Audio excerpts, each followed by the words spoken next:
Imagine living in a place where every breath is a struggle, where the basic necessities of life are a luxury. This is not a dystopian novel. This is the reality of the people living in Gaza. How did we get here? Let's rewind the clock and take a look at the sequence of events that led to this devastating humanitarian crisis. In October of 2023, the situation in Gaza took a turn for the worse. NGOs operating in the area reported a severe shortage of supplies due to Israel's blockade. The lack of water, fuel, and essential supplies led to the tragic loss of over 1,500 lives and displaced over 423,000 people. More than 2 million people found themselves trapped, with humanitarian aid agencies struggling to procure and distribute supplies due to restrictions.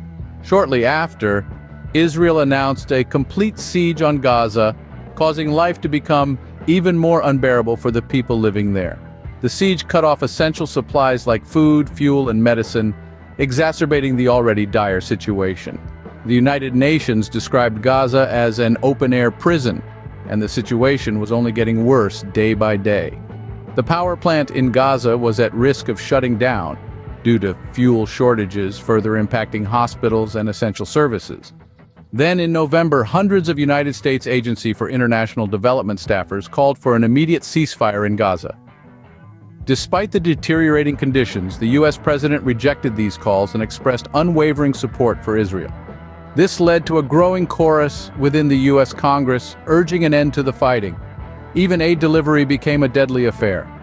An incident where civilians crowded around aid lorries resulted in at least 112 deaths and over 760 injuries. This incident led to international outcry, with several countries calling for an investigation into the deaths. The UN Secretary General condemned the incident and called for urgent aid delivery to Gaza. Now you may be wondering, what can I do? You have the power to make a difference. Raise awareness about the humanitarian crisis in Gaza. Talk about it with your friends, your family, and your community. Use your voice on social media. Contact your local representatives and urge them to take action. And if you can, contribute to aid efforts. Remember, every little bit helps, and together we can make a difference.